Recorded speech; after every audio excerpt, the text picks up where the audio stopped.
ગુજરાતની ધરતી માથે દુષ્કાળનો કાળો વેગ પથરાયો અને ધરતી માથેના જીવોને કાળો કકડાટ કરાવતો નાગડા બાવાની જમાત જો ઉતરતા સૃષ્ટિએ કાળો કકડાટ ન થાય.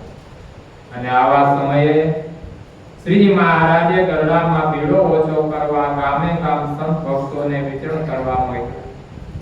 મયારામ ભટ્ટ ફરતા ફરતા સોજા ગામે આવ્યા અને એક સત્સંગી બ્રાહ્મણ બાઈ લક્ષ્મીને ત્યાં ઉતર્યા અને બાઈએ દુભાયેલા હૈયે અતિથિનો સત્કાર કરતા પૂછ્યું કે ભટ્ટજી કઈ જમશો કે?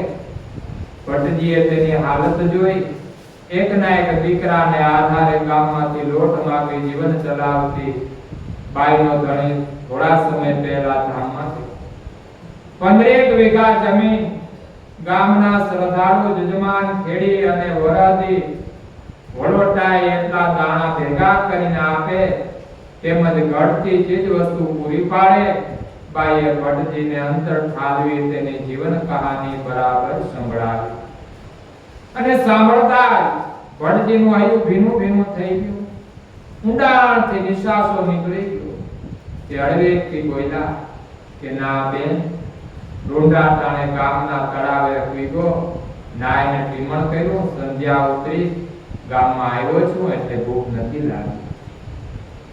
બાઈએ કણકણતા હૈયે કહ્યું કે ભટ્ટજી તો મહારાજને આટલું કહેજો, આ તો સૂકા ભેળું લીલું જ ભળે છે. પાપીઓના પાપથી પુણ્યશાળી દુઃખી થાય ને આવા કાળ તમારા ભક્તોને બહુ વહમાં પડે. તો વેરાસર ધામમાં તેડી જાજો. ઘરમાં દાણા તૂટવા આવ્યા છે તો પછી શું ખાઈ જીવશું? ને વળી આ કાળે જડવું કોરું કર્યું છે, તેમાં દાતાર દયાવાન સુખ્યા પણ હોમાયા છે, તો દુખિયારાની મદદે કોણ આવે? મયારામ ભટ્ટનું હૈયું પણ બાઈની વાત સાંભળી ગદગદ થઈ ભીનું ભીનું થઈ ગયું એ રાત્રિ તેને જેમ તેમ પડખા ફેરવીને વિતાવી. સવાર પડતા જ ખડીઓ ખંભે નાખી ગઢડા તરફ પગલા માંડ્યા. મહારાજ પાસે આવતા ચરણે ઢળી ગયા. આંખથી બહુ જેવડા આંસુ સારવા લાગ્યા. મહારાજે પૂછ્યું કે શું થયું ભટજી, આમ ભીલા પડ્યા છો? અરે મહારાજ, સોજા ગામ સુધી ભ્રમણ કર્યું, ત્યાં એક બ્રાહ્મણ બાઈની હાલત જોઈ. એને અંતરની વેદના ઠાલવીને કહ્યું કે મહારાજને કહેજો કે વેલાસર મને તેડવા આવે. આપ દયા કરો, તમારા ભક્તોના દુઃખ ટાળો. મહારાજે કહ્યું કે ભટ્ટ, તમે ત્યાં પાછા જાઓ. એ બાઈને ઘેર ઉત્તરાદી દિશે કોઠી છે, તેમાં મગ ભર્યા છે.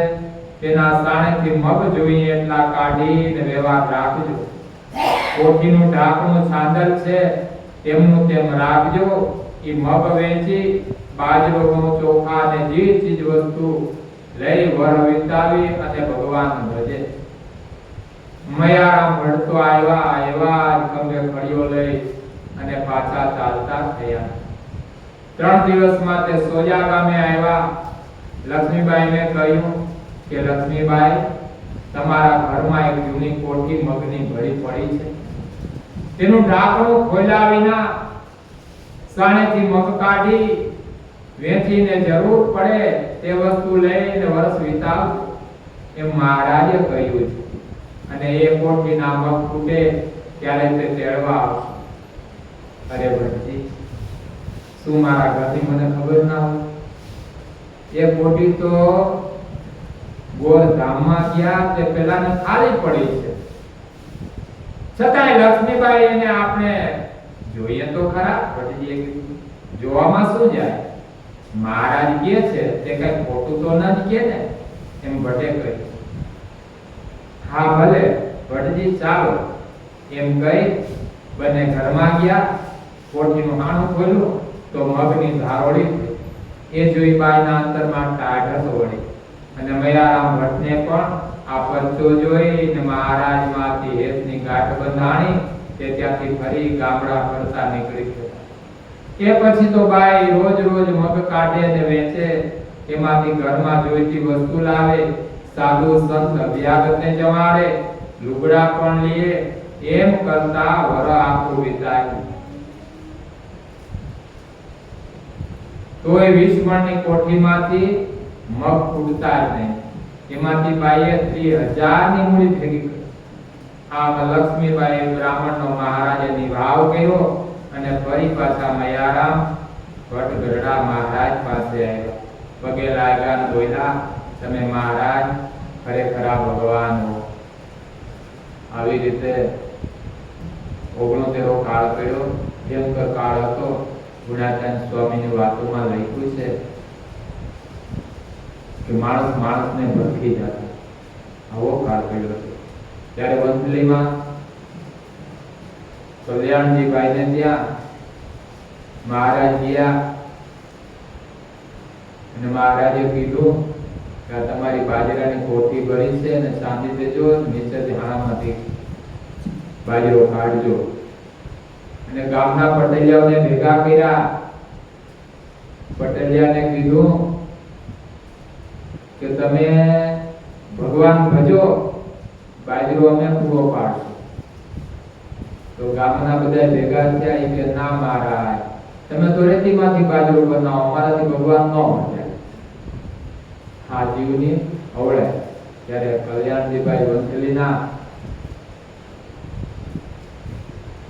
બહુ નિષ્ઠાવાન અને એ કલ્યાણજીભાઈએ મોટો વિઘો એની પાસે, મોટી જમીન, એટલે એને હાથી રાખે અને એક હાથીને જ્ઞાન આપી, સત્સંગની સમજણ આપી 18 જણાને સાધુ કર્યા.